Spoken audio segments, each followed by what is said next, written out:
Welcome to the Artist Academy podcast, the audio version of our Facebook Live series, Art Talk Tuesday. I'm your host, Andrea Earhart, and I am so excited that you're here to catch the weekly replay of my laid-back yet very inspiring conversations with other full-time professional artists.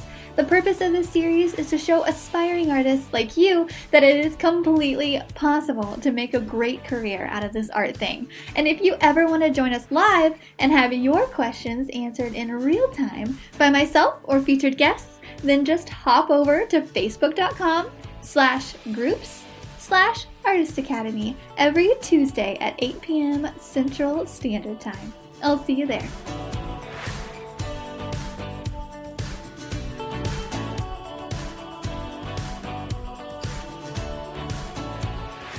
This episode is sponsored by the Artist Academy Advanced Membership, a program for artists who want to up-level their art game by taking it from a hobby or a side hustle to a full-time art business.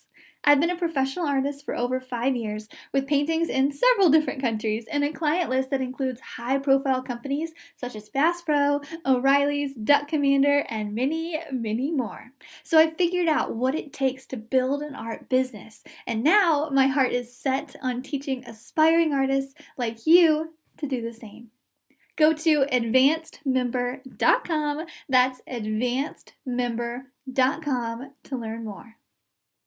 This week's episode features Shaunna Russell, but you might know her as Weekday Best on social media.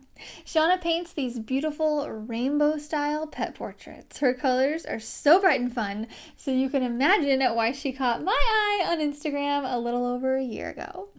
Shaunna's story is an inspiring one, with one reason being that she started her art career with 2 very young kids at home. Not the ideal situation, but she did it, and I think she's a shining example of what happens when you're consistent and intentionally play to your strengths. Shaunna also mentions how she would rather just hide in her studio and paint all day, like all of us would. I would, but she fights against that urge and puts herself out there anyway. And it's working.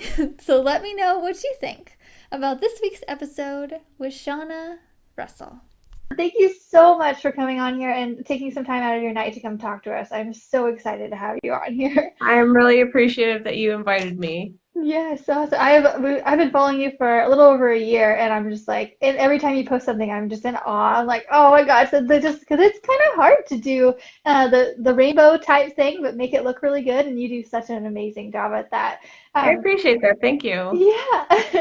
Could you start out by just kind of giving us a little bit of background into how you got started in art, and then maybe go into our first question, which is what's the tipping point that took you from hobby to professional artist? Sure. So basically, I started kind of as a hobby, like you said. I had 2 little babies at home. I had a 1-year-old and a 3-year-old. So not really the ideal circumstances, but yeah. I actually had a friend who was an illustrator, and she basically I asked her, what's your secret? You're doing these like illustrations of families, and she said, oh, actually Instagram. So I just decided to start an Instagram account and keep myself accountable that way. And I jumped from platform to platform. I started with Fiverr, and I charged $5 for like a little painting of these like custom dog or a person. Yeah. And I basically, with that little bit that I didn't want it to be a burden on our family. So with that little bit of money that I got, I would buy better supplies, and eventually, just little by little, I was able to continually build up to the point where I actually had a following. I had a fan base. It was a slow and steady process.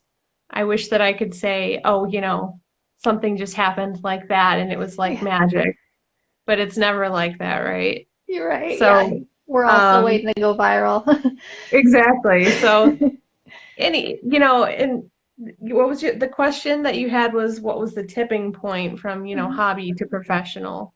I wouldn't say that's a really good question, but I wouldn't say there was one tipping point. There were just lots of kind of marks where, I thought to myself, oh, this is taking off, a little bit more. And this is boosting my business even more. So I think one of many was licensing my work. I started licensing my work through iCanvas, and they Ah, basically are, they have retailers like Wayfair and Home Depot. So like my stuff started going on their websites as canvas, artwork for your home. So that yeah, was a kind of like passive revenue source that came for me. And at the same time, you've seen me on Instagram. I do commissioned pet portraits too. So I had that going at the same time as well. awesome. So iCanvas. Okay, is that still Yeah. working for you? It's actually worked out super well. I have a collection on there and I continually add to it. And, they have promotional events like you'll see my stuff maybe on Zulily at some point in time and then it'll come off there for a while. So they're doing all the legwork for me and I'm able to just maintain my portfolio and, make a commission off of it basically. So Very it's a cool. really, really cool avenue, that has supported me and has allowed me to kind of, build up my personal collection too, because, I specifically work in dogs, but at the same time, like I paint all types of animals. Yeah. And I have been able to continually add to that collection because I work with them now, and there's a good reason to do that, so Yeah, that's brilliant. Okay, I've never even heard of that. So I'm definitely yeah. gonna probably make an account tonight after you said that. Yeah, actually, Awesome. so iCanvas is kind of like art.com. So they have like specific artists where they license with. And so it's, Oh, okay. yeah. So they like are an art, retailer. So Yeah. yeah. Okay. Very cool. Yeah. So what makes up your typical work day? How many hours do you usually spend painting per day? Well, um, I try and only paint maybe 3 to 4 days per week. There is a lot outside of painting that I actually do, including, the social media, the administration and stuff, the web work, just accounting, just all that like little minutia that you don't think you would have to deal with as an artist, Yeah. but in fact you do. So basically, I start my day at 6 in the morning. I go right into painting before my kids wake up. They're a little bit older now. They go to school. I paint before they wake up so that I can actually have a good start to the day and feel like I have accomplished something while I have that quiet time in the morning before they're awake.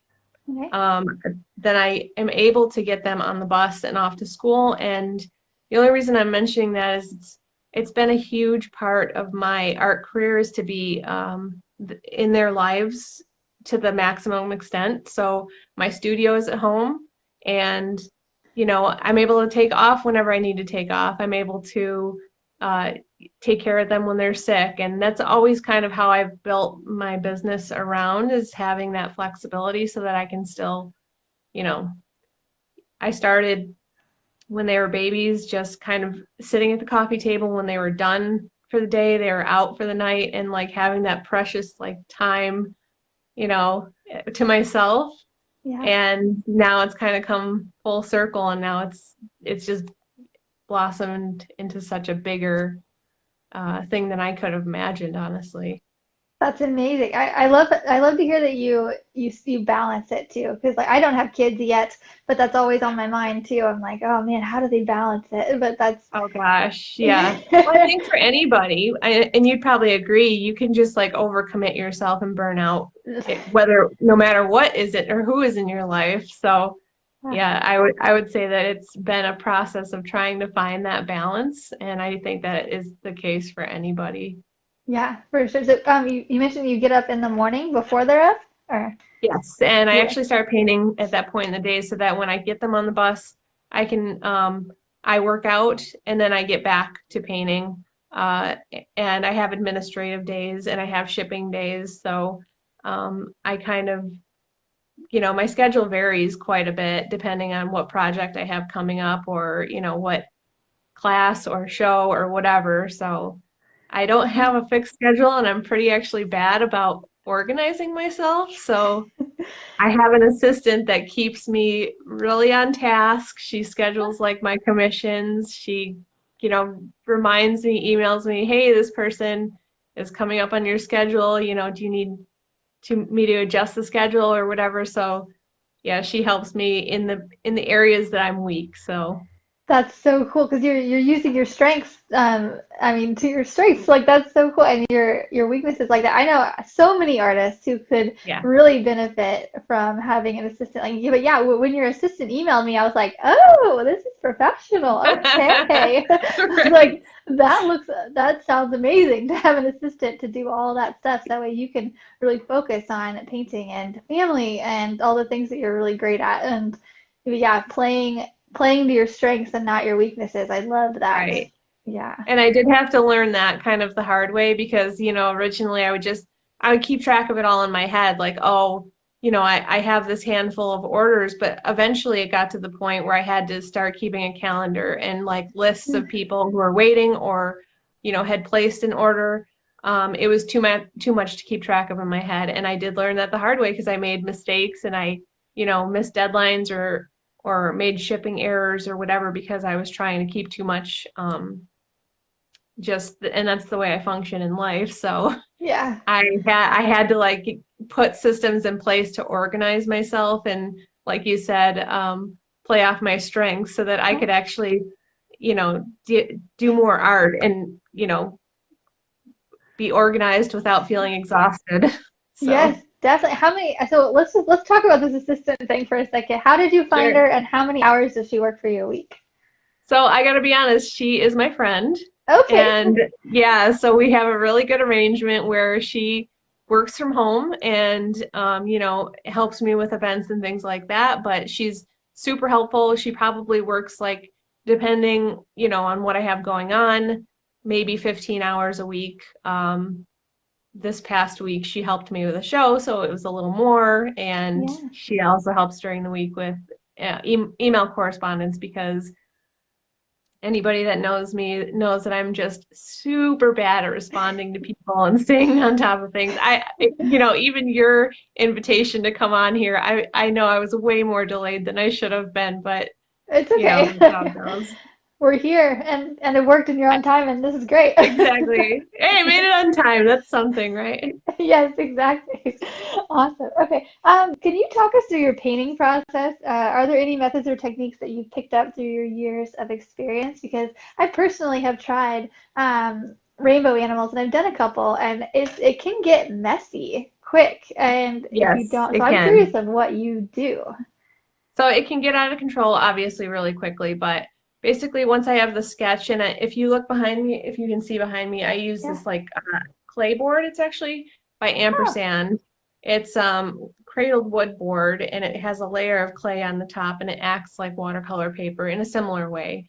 huh. And so yeah, I do like a very light, loose base layer. It actually looks like maybe a toddler, you know, painted this because it's just so like I need to get the colors kind of mapped out. And the way that I do that is just put a really loose layer on the bottom. And then at that point I build on the colors, which is a technique, you know, with watercolor, it's transparent. So you can actually start with really light layers and build on top of them and it charges the color, what is what it's called. Um, so I make a lot of mistakes while I'm painting, but honestly, I incorporate it into the painting because that's what I hated about watercolor before I started it was Mm.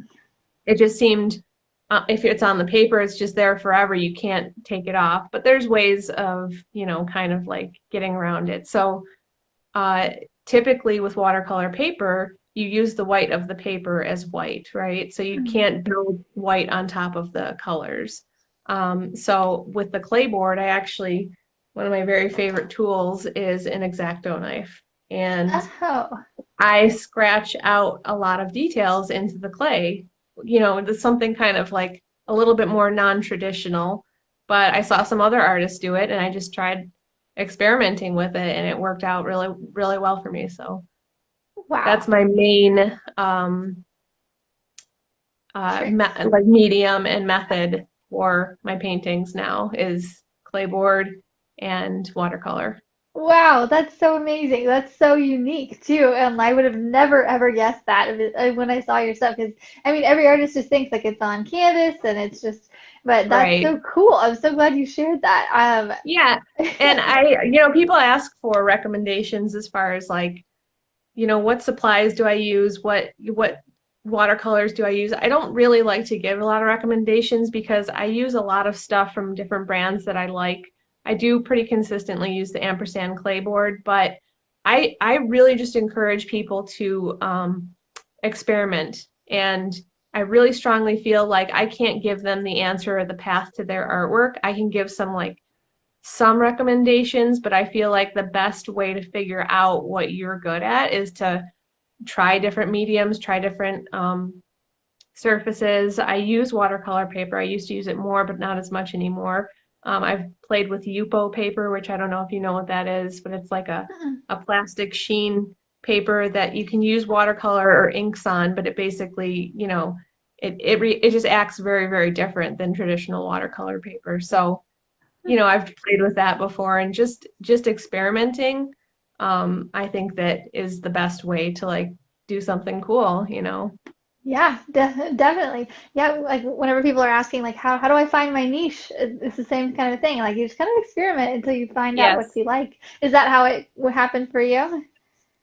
Yeah, exactly. Honestly, this like really colorful style, pretty short into my Instagram life with my art, I posted a picture of, I just tried these really bright, rainbowy, splashy. I just wanted to do something really quick, and the response to it was just so insane. Like everyone loved it. They were commenting like, "This is the best stuff you've ever done." So to me, that was a big aha moment where I thought to myself, there's something to this. Like I'm gonna push this style. I'm gonna keep trying more. I'm gonna refine it and get better at it. So obviously that's what I did over time. And but when people ask me what the secret to my success was on, I would say is just responding to people on people that are following you, people that are interested in your art, and people that are responding to you on social media. Social media is such a huge, huge advantage. Like, I have no formal training in arts. I just started keeping myself accountable on social media, and it led to an art career, which is insane if you think about it. Like, this couldn't have happened 15 years ago or so, but it's Wow. just like this is a really unique time, I think, in the online world that you can actually do that and make a career out of it. Yeah, I definitely agree. Yeah, well, I mean, that's the reason we're here, interviewing. Exactly. It's Yeah, because of social media. But few people hate on it so much, but I'm like, it's free advertising. Like, it is. And people that aren't using it, to me, I tell them all the time, like you're leaving money on the table. Like these are people that are interested in what you're doing. Talk to them, interact with them, and they could be your biggest fans. So it's just a very unique method that basically was able to propel my career. yeah, And it for doesn't sure. have to be Instagram, it can be Facebook, it can be whatever you feel comfortable with, but use something to talk to people because just shutting yourself in your studio and working and emerging every once in a while and hoping people like it, just it doesn't work. Yeah, but it's what we would all love to do. I would love to do that Yeah, too. exactly. But yeah, I think Well, we're that's all just a artists, good, so yeah.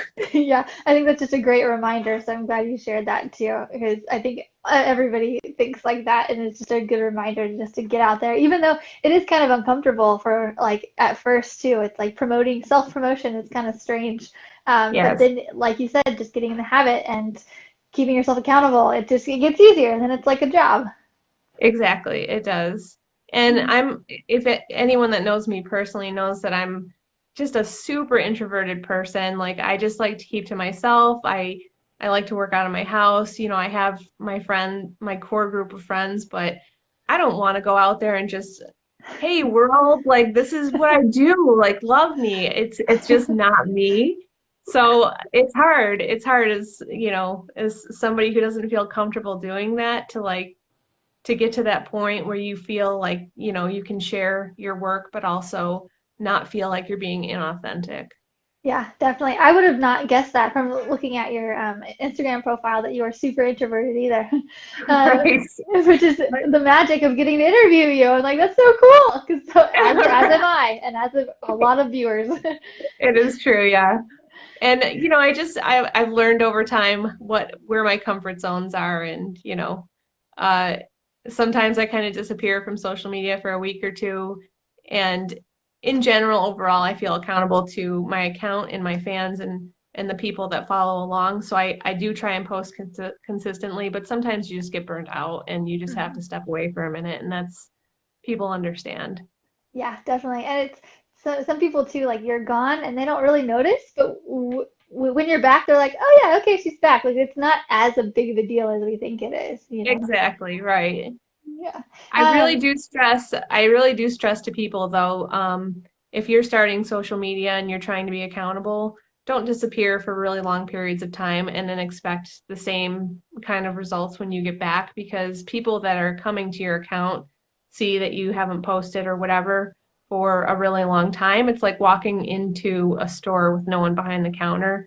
yeah. You leave because it just seems empty in there. So I really do stress that people stay accountable to their social media in a balanced way. Yeah, definitely. Is there anything you don't like to paint without? I showed you my X-Acto knife. That Okay, is okay. super important to me when I paint on paper. Also important to me is my white gel pen, because I use that as like a tool for adding white on watercolor paper.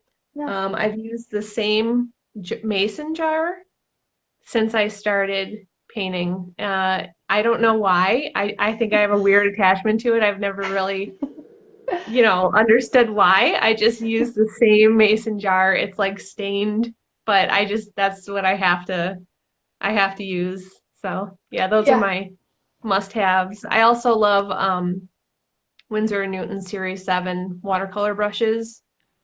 Super expensive, but at the volume that I paint, super worth it for me. Oh, awesome. Okay. Yeah, Yeah, I have not found like a brush set that I am absolutely in love with though. So I might have to look into the Windsor. yeah. When you find your brush and you notice a difference, it's a valuable asset, I think. Yeah, definitely. And you mentioned that jar and I was like, "Oh boy, I bet that thing looks so pretty." It's like Yeah, it does. It does sometimes. It's Oh pretty yeah. stained and yeah, Yeah. it's As it should be. clean and ready for a new batch of paint to go in it. Yes. Are there any art lessons you've learned the hard way? Yeah, I talked before about, burning out and overscheduling myself. So I would say one of the biggest things is saying yes to everything. You don't have to. Even when you're just getting started, I've heard people say, "Oh, you can't say no to don't say no to anything." But I really don't believe that.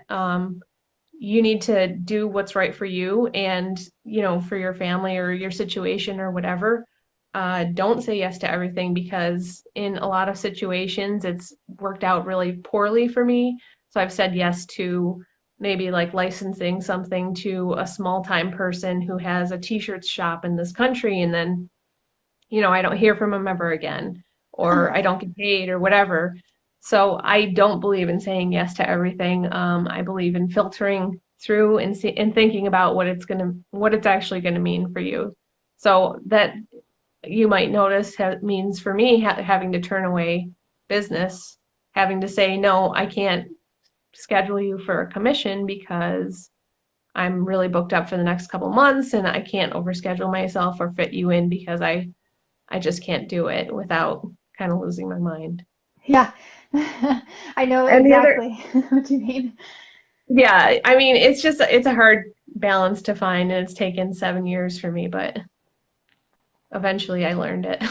Yeah, definitely. I know exactly what you mean. With being booked out 3 months or so in advance, it just like makes my head like I don't know because Same. I Yeah. just things Like take I have a limit in my head where if it goes past that, I'm like, no, yeah. I have to stop. I have to stop. So, and then the other thing I would say that was a hard lesson to learn is that your stuff can get stolen, and it's really terrible feeling. It's gutting at first.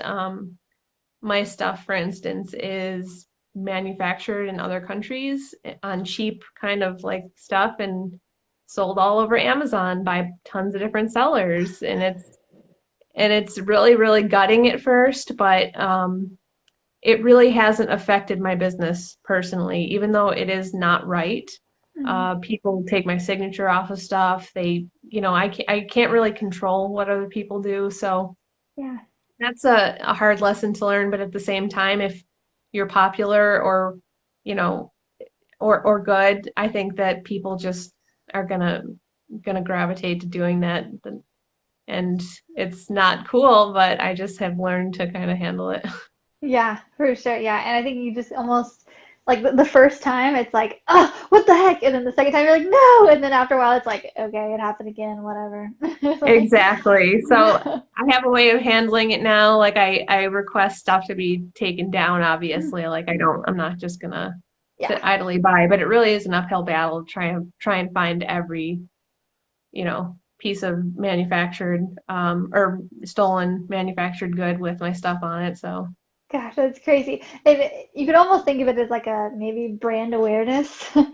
yeah. You're like, okay. Well, like a ton of my followers actually like send stuff my way, which I super appreciate because they are looking out for me. And that's really great that hey, I saw this. This looks like you? Is this you, or is this your stuff? I saw this, and sometimes it is legitimately my stuff through iCanvas or whatever, but sometimes it's just stolen, and I ask them to take it down. Yeah. Do they usually take it down? Yeah, I would say most of the time they have, yeah. Nice. Sometimes there's not a response, but if I find it on Instagram or something, they're selling it on t-shirts, I can always file a complaint with Instagram, and Instagram usually Ah, acts quickly. good. Ah, there's hope. Yeah. Yeah. Do you have a favorite past project, like a favorite painting? Yeah. Probably the only painting aside from what's in my studio in my house is a painting of my daughter. Ah, And I painted her when she was 3 years old. And it's the only artwork that I can look at on a daily basis and really love because it's her. yeah. Um, but when I find that when my other artwork is in the house, I stare at it and I'm like, I wish I did that better. I wish I did that small thing. Like it's unconscious. It's always running in the background, like, oh, that's messed up. I should have done this or I should have done that. So I find that I can't hang artwork throughout my house, or it bugs me. Yeah. But that particular one not only is personal to me, obviously, but I did it in a style that I liked better for my home. Um, and I think that sometimes you have to do that as an artist. You have to do something that's creative for yourself. As you're producing for other people all the time. I'm producing, things for that people love, and I'm happy about that. But it's not all personal to me, and this, my painting is, and I have to remember to do that every once in a while to keep kind of my creativity well filled up because you can burn out. I don't know if you have yourself, but I am actually getting over a burnout phase. Like I yeah, this year especially, I went through this is now my second time just burning out this year, just from going too yeah, hard and I'm just coming out of it kind of a thing. So yeah, you say that and I'm right. like, yep. Yeah. Yeah. I just feel like sometimes you just need a personal project that you just want to do for no Yeah. reason and no consequence, and it feels good and it's therapeutic. So that was that painting for me. So that's my favorite. That's great advice. Yeah, because sometimes we just forget, like we're in it to make money, but like our passion is also our job, which is amazing. But like it becomes a job too much sometimes. And I think, Yes, it's oh, true. yeah, a lot of artists too starting out, I think they want to do it for the passion, and they kind of start out doing it for other people, and then they just never stop, and then it just, yeah, kind of just Right. And wild. what do they say, like, if you do something you love enough, you'll hate it. I don't love I don't hate painting, don't get me wrong. Like No. I love my job, but it's not just 100%, oh, I this is all I want to do all day long. It is a job at the end of the day, and it's a really cool job and I'm super grateful for it, but it's just you got to just to sometimes be creative for yourself. Yeah, definitely. Sometimes, like, I'll do big murals and I'll do like landscape murals, and I'm like, guys, sometimes I don't want to paint rocks. Like, Yeah, I just right. don't want to do Exactly. it. Awesome. Okay. What are your future art plans and goals? Do you have any upcoming paintings or projects or anything you're working on right now that you're excited about? So I actually just received my author's copy of my book. Oh So my gosh. super, super exciting. It's got my name on it, which is unbelievable. And I have it in hands and it's going to be in everyone else's hands December 3rd. So Wow. we talked about turning points before. I would say that was another like, whoa, this is what, are they sure like they want me to do this? So I think we always have imposter syndrome, but Yeah. um, December 3rd is when the book is released to the public. It's available for pre-order on Amazon now. It's called Colorways, Watercolor Animals. And other than that, I'm actually doing a watercolor summit online in June of 2020. It's an art summit, basically. It's called Oh. Watercolor Summit 2.0. So I'm teaching some classes in person, and then I'm going to be doing that next summer. Yeah. So fun. Yeah. I'm so into the online teaching thing lately. It's so amazing what the internet can do, you know. I know. Uh, I'm just dipping my toe into it. People have been asking a really long time because I yeah. think they're drawn to like the style that I do is like, oh, I want to try that. But I've kind of, struggled because I don't know that I'm a great teacher. So I feel nervous sometimes, like explaining what I do because, you can just do what you do and you do it. You don't know how, you just do Yep. it. And that's how I feel sometimes. I'm like, well, I don't know. I don't know. I don't know if I know how to explain it, but actually doing the watercolor book really made me push through that and step by step explain my process and kind of that really got me out of my comfort zone because I just had to break it down little by little and explain it in a way that people understood. So Yeah. I know exactly how you feel. So yeah. did a publisher pitch that to you, or how did the book come about? Yeah, actually they approached me I think because I have like a social media following. Yeah. They said, "Hey, do you want?" And there's so much stuff sometimes that comes through my inbox that's kind of spammy that I disregard some of it. And to Hmm. be honest, they were like reaching out to me like, "Hey, are you interested in this?" And I'm like, "This cannot be real. Like this just can't be real." And they finally said, "Hey, we're gonna need to go with another artist unless you're still interested or unless you're interested." And I'm like, "Oh, I am interested, yes." So it's through Walter Foster. I don't know if you remember the old drawing books as a kid. Like they produce so much art books over the years, and now it's through the Cordo group. So they reached out to me and they said, "Look, here's when we want it by. We have this outline for you." And because I'm not. This is my first book. They really Yeah. helped me walk through it step by step. So it was a really, really cool experience. But like any new experience, lots of stress and Yeah. deadlines and yeah, That's awesome. I hear that about book. I'm actually creating one as well, but not through a publisher, just kind of on my own. But like, yeah. how long did it take to make the book? I think from start to finish, it was about 6 or 7 months. Oh, But again, okay. like I said, they really had it outlined for me, and basically, I just had to explain certain processes, take care of the photographing of my projects along the way, and the explanation. So the editors were great. They put together the whole thing, the whole layout. So I didn't have to do any of that. They really kind of, they must be used to working with artists because they held my hand through the whole thing. That's amazing. Yeah. So I'm curious about this book process, mainly because I have my own side project of that. But so working with a publisher, do you maintain like a certain percentage of sales, or did they pay you up front? You don't have to say like dollars or anything. I'm just curious about the licensing part of that.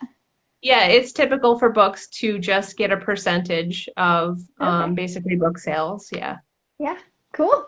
Awesome. Yeah. That's so So exciting. another, like I'm always pursuing that kind of long game Yeah. where what I'm doing, hour to hour isn't affecting, let me rephrase that. Hmm. I'd like streams of income that don't rely entirely on my hour to hour time. Yeah. So that's what that is. That's what iCanvas is, and it just helps kind of support the whole process and be able to make a living out of it. Yeah, definitely. I saw a quote at somewhere, maybe it was a meme or something that was like the difference between like an entrepreneur and someone who works a day job is being able to envision the long game or something like that. I Right. was like, that's so true. And that's exactly what you Yes. just said. So I love Yeah. it. And I tell people all the time that I'm like part artist, part entrepreneur Yes. because you really have to be both. I hate to say that, but like you have to have kind of that drive to promote yourself and to make contacts and you don't have to go out there and try and sell yourself all the time, but just like have that online presence has been huge for me. I've been able to talk to people that I just never thought that I would be able to talk to, but that's how it is on social media now. So Yeah. I've gotten a lot of help along the way. Yeah, amazing. I love that you said all of that because I'm constantly preaching in my Artist Academy group. I'm like, do this, do that, and you saying all that. I'm like, yes. Yeah, Yes. it's not just coming from me. Like you comes from an expert. Okay. Um. So yeah, that's it. That's all I have. Oh wait, hold on. One last question. Sure. Is there any advice you would give to artists who want to make art their full-time career but just don't know where to start? Yes. I would say, first of all, forget what you think an artist is. Like, oh, this person has this much time, or this person has this much education, or this person has this much circumstances. Like, just put that aside and forget about it because in this like time that we're living in, I think that it's attainable for anybody, whether you have a family or you're single or you're just trying to make it on your own.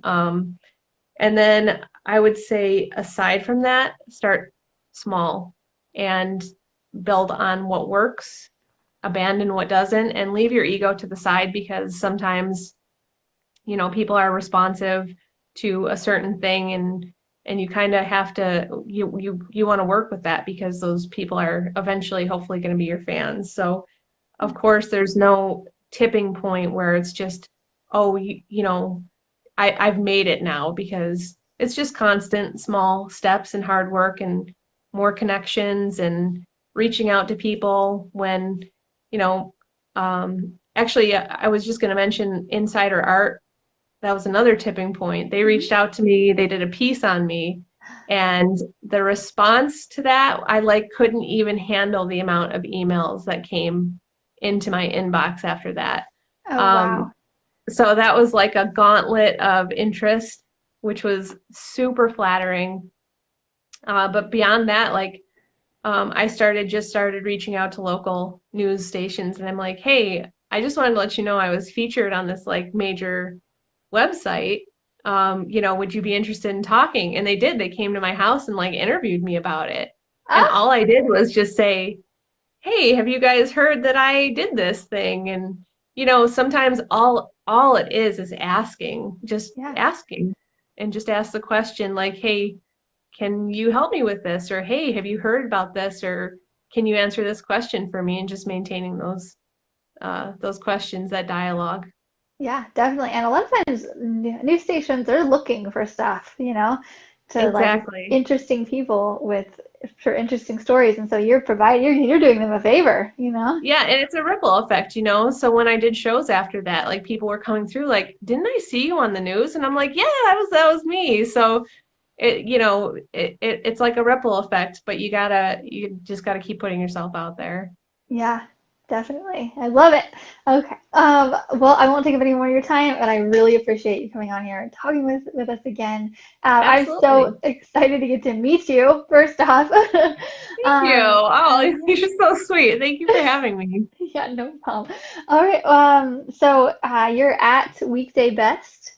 That's correct. Basically, is it weekdaybest.com too? Weekdaybest.com or ShaunaRussell.com, whichever Okay. directs you to the same website, which is, my website. Okay, sounds good. Yeah, you guys can find me there.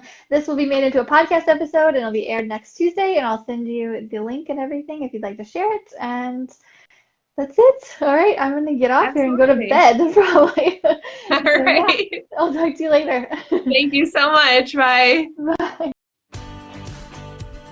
This episode is sponsored by the Artist Academy Advanced Membership, a program for artists who want to uplevel their art game by taking it from a hobby or a side hustle to a full-time art business.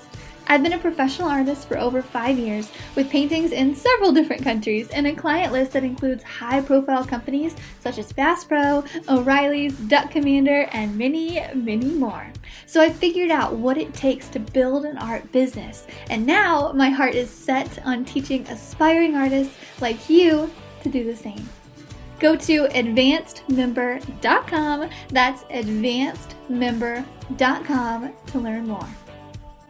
Don't forget to subscribe to the podcast and leave a review. Also, if you ever want to join us live and have your questions answered in real time by myself or featured guests, then just hop on over to facebook.com/groups/Artist Academy every Tuesday at 8 p.m. Central Standard Time. And I'll see you next week.